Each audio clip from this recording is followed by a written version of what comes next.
Donte, there's just so much to talk about, from doomsday commitments to seeing demons. It has to be difficult to follow and then to explain to a jury. Help us understand the significance of Melanie Gibb's testimony to the trial so far. Now, will her testimony be a deciding factor for the jury, do you think? It's going to be very important. And the reason is this case is based on a mom who's being accused of killing or helping to kill two of her children, one 7 and one 16. That's a difficult thing for anyone to swallow. Most people assume that a mom can't do that to their children. So if she does, there has to be a significant reason. So the state is using this religious belief as the reason behind it. And that's why this testimony was so important. Lori Vallow, Daybell's friend, said that she saw her children as zombies. They talked about the difference between light and dark spirits and saw that her children had these dark spirits. So we're talking about that's the basis behind these killings. I think the jury has to know why she did it or why she participated in order to believe that she could do such a thing to two of her children. And in that testimony on Friday, we now know about Lori Daybell's fourth husband. Gibb's testimony brought up the death of Lori's fourth husband in 2019. How could that incident be used in this trial? Yeah, so again, it's for the same motive, for the same reason. So she said her husband's spirit turned dark, and then shortly after, her brother actually did shoot and kill him. Now, it was deemed self-defense. He wasn't charged.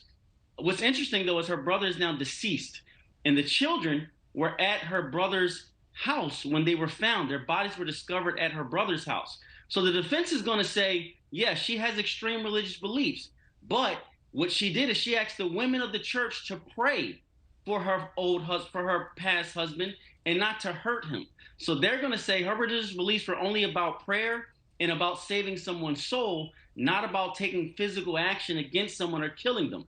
So that's what the defense is going to be. She didn't hurt these people. She didn't want to hurt them. She wanted to save their soul. The prosecution is saying she saw them as zombies. She saw them as dark souls.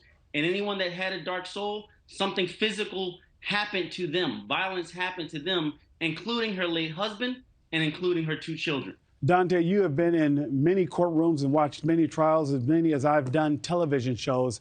How are jurors able to follow along with this Vallow-Daybell religious belief argument? Are they likely to pose any obstacles to deliberations? It is. So the jury is going to have to determine that the religious beliefs were so strong that they would lead to murder. You're in a state, Idaho, that has a strong Mormon faith base. It's generally in East Idaho where these murders of these people lived. This trial was moved closer to Boise, which does not have such strong religious beliefs. So it's going to be hard for people to say that someone has such a strong religious belief that they're willing to kill their children over it. I think that's an additional hurdle that the jury is going to have to get over when they're trying to understand why a woman would take take the lives of two of her children. If it's about religion, they're really going to have to be convinced that she was really strong against this and she had other acts of violence to show what she was willing to do to move her religion forward. And Donte, even from what we've heard in testimony, particularly from Friday, even if it is about religion, my question to you is one where if it's about religion, then why the lie and ask a friend to lie for you? Why not just stick with that particular past? The defense strategy at this point seems to be to blame others for the killings. Is that likely to work? There's a chance. What they're saying is there's no proof. And even in this case, there's no direct evidence tying Lori to the murders. They're saying she was involved in it and she knew. And one of the things that shows she knew about this is that she didn't report her children missing when they were missing for months. Mm-hmm. But not only did she not report them, she lied about where they were.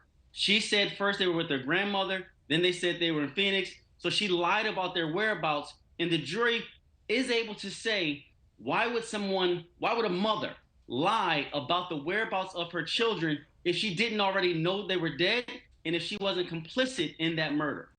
Thanks for watching. Go to newsnationnow.com to find NewsNation in your cable lineup. And don't forget to click the red subscribe button below to get more of NewsNation's fact-based, unbiased coverage.